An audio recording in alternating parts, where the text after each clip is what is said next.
Вака, прво сакам да почнам со нешто што се надевам дека сите како медиуми ќе го пренесете и ќе го испочитувате, а тоа е дека медиумите, политичките партии, обичните граѓани ќе ги замолиме да престанат да ги користат онколошките пациенти во дневно политички препукавања, дискусии или било што останато, бидејќи имаме навистина проблем и овој проблем ниту е на оваа влада, ниту е на овој министер, и на оваа држава и е на онколошките пациенти повеќе од деценија. Не сакам никој да заборави дека оваа група пеперутки беше оформена пред 4 години, бидејќи и тогаш постоја истите проблеми. Сакам сите да ве потсетам дека 2023-та во септември почнавме вистински протести пред јавното обвинителство за проблемот кој што беше на онкологија и кој што ден денеска не е решен. Ако јавноста, политичарите и сите останати во оваа држава заборавиле што се случи на онкологија, онколошките пациенти нема да заборавиме и сакаме да има разрешница. Ова што во моментот се случува со терапијата на онкологија, пред се сакам да се пренесе на јавноста дека проблемот е во моментот надминат, терапијата почната да пристигнува на клиниката на онкологија и ние преку нашата група пеперутки ќе ги информираме пациентите за тоа која терапија во кој момент ќе стигне, за на овие температури да не треба да се изложуваат на доаѓање и да не ја примаат терапијата. Со тоа ќе продолжам на следното. Баравме поголем буџет, добивме поголем буџет. Тендерот помина во мај месец. Цело лето ние некакви дупки во набавките за онкологија има. Во овој момент дури не знаеме дали вистинското место за собиранка, бидејќи не е ова протест и нема да биде протест, барем во овој период, е Министерството за здравство. Меѓутоа, веќе како онколошки пациенти, бидејќи сме биле во Фондот за здравство, сме биле пред онкологија премногу пати, веќе не знаеме каде е нашето место. И доколку проблемот не се надмине и за еден месец имаме повторно ваков застој од недела дена, од 5 дена, од 10 дена, во тој случај доколку не се каже точно кој добавуваче проблемот, бидејќи во последно време слушаме дека се добавувачите проблем, ќе се распоредиме пред сите институции. Што значи, ќе не има пред влада, пред министерство, пред онкологија, ќе не има сегдека и ќе не има пред сите дистрибутери, или во спротивно, да знаеме кои се дистрибутерите кои што прават проблеми, да бидеме кај нив и за да можеме и со нив да разговараме, да ни кажат кои се проблемите со кои што можеби тие се соочуваат, за пациентите на онкологија да добиваат навремена терапија. Уште еднаш ќе кажам, во моментот набавката е завршена, терапијата е ветена од страна на добувачите, дека дел е веќе вчера пристигната, дека останатиот дел ќе пристигне во наредните 2 дена. Меѓутоа, тука сме чисто само да ве потсетиме дека ни тогаш не ќутевме, ни сега, нити во еден момент нема да се појавиме доколку терапија на онкологија недостасува. За кои видови карцином недостигаше, имаше гапови изминатиот период и која терапија?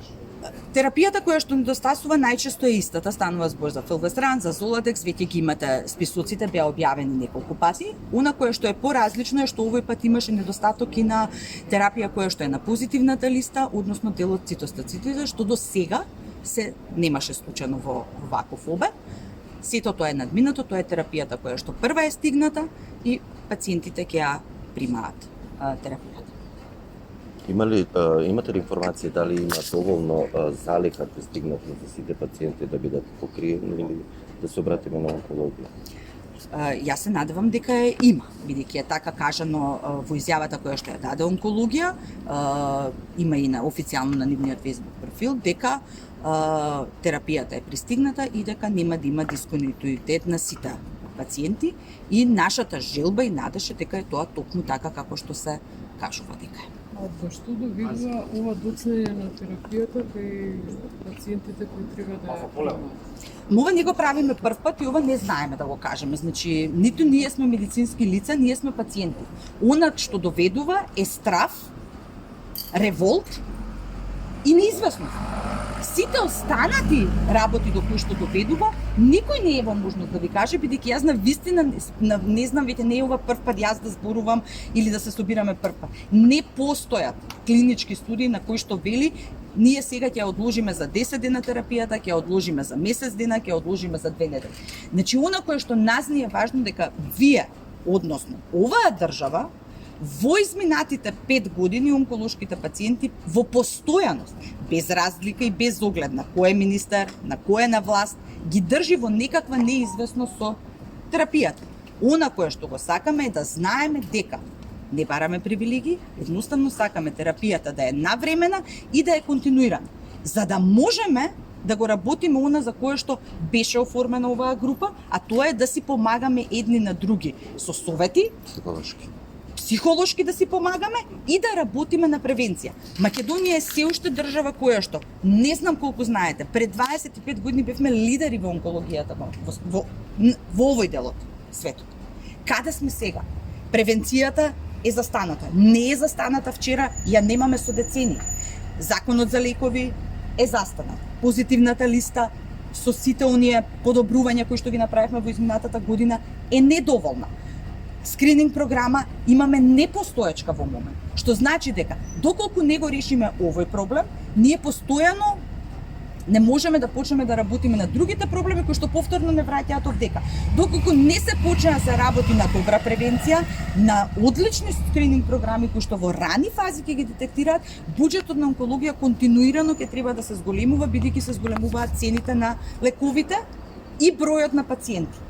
Не е Македонија држава која што во било кој момент, ни сега, ни во минатото, ќе има доволно финансии за да ги обслужи сите онколошки пациенти. Затоа апелираме дека најважното е да седнеме секогаш што има на располагање. Дури овој пат сметаме дека имаме министер кој што е добро запознаен со проблемите кои што онколошките пациенти ги имаат. Имавме една одлична соработка во изминатиот период во однос на позитивната листа. Постојано зборувавме за превенцијата, ја потенцираше и тој, и сметаме дека за прв пат имаме министер со кој што нема да почнуваме од нула, што за нас како онколошки пациенти е навистина одличен чекор. Почнуваме од позитивна точка, бидејќи досега секогаш кога ќе седнавме со новите министри на маса, требаше да раскажеме кои се нашите проблеми. Овој пат, за среќа или за несреќа, новиот министер ги знае и веруваме во неговата во дискусиите кои што ги имавме претходно, дека сериозно ќе почнеме да работиме на превентивни програми, сериозно ќе почнеме да работиме на скрининг програмата и на еден долгорочен план. Не заборавајте дека Европската унија веќе повеќе години го има во план Beating Cancer.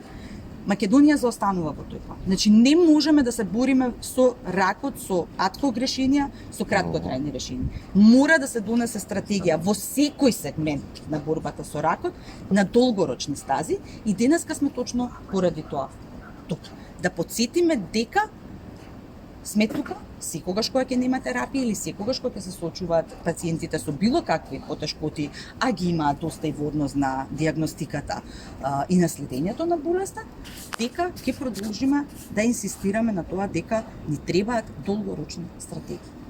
Добро, само уште една чекањето за да се зема терапија се знае долгорочен проблем.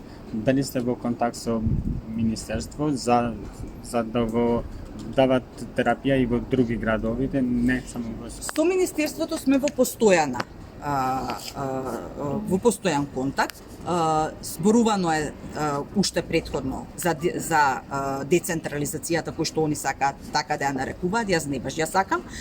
Го поддржуваме тоа да се дава терапија по останатите градови, меѓутоа сметаме дека треба малце подобро планирање и подобар ајде да го кажеме, организацијски пат за тоа кои пациенти, во кои случаеви, на кој начин ќе примаат терапија, со тоа што за одредени терапии сметаме дека по другите градови треба да има услови за таа терапија да може да се продолжи. Ние се надеваме и така бевме договорени, негдека да му оставиме простор на министерот, сепак не е министер 20 на дена, да се ете да речеме се вдоми во новата позиција и се надеваме дека во најскор можен рок веќе ќе имаме средба со него за да поразборуваме за она кое што сакаме да го направиме и она што ни е потребно како онколошки пациенти да видиме кој ќе ни биде пристапот и на кој начин ќе стигнеме до овие решенија. А што е со претходните ветувања на претходниот министер? Прво кога дојде Азер Али на функција, кажа дека прво нешто што ќе се направи е чекални на онкологија во Скопје, бидејќи има преголем број на пациенти, барем достоинствено да чекаат на ред. Дали нешто од тоа се Така, направи? точно направено е. На онкологија се направени. И на пациенти со столчиња доаѓале за да чекаат на ред. Така. На клиниката за онкологија се направени 2 нови чекалки. Тоа е неспорен факт и тоа е така.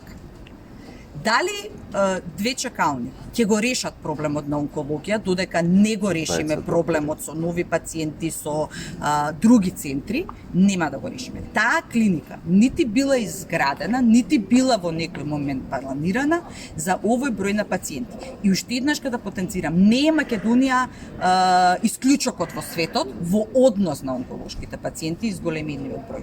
Трендот е глобален, со тоа автоматски затоа е нашата држава, а што се однесува до претходниот министер, тој започне еден систем на дигитализација кој што се надевам дека овој министер ќе го продолжи. Меѓутоа пак ќе кажам, еден од главните проблеми е што во оваа држава нема план и нема континуитет на тоа што едниот го започнал, другиот го работи. Секој од нив прави нешто позитивно, нешто негативно се разбира, меѓутоа целата поента за борбата против ракот е да имаме континуитет, што значи дека тоа што било почнато да не се заврши, да се подобри и затоа повторно ќе кажам, не сме овдека бидејќи имаме проблем со господинот Клетов. Апсолутно немаме. Господинот Клетов си е 20 дена на оваа позиција, што значи дека неговата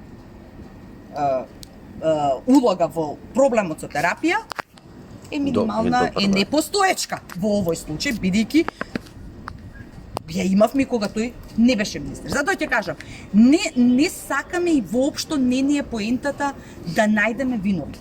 Сакаме решение.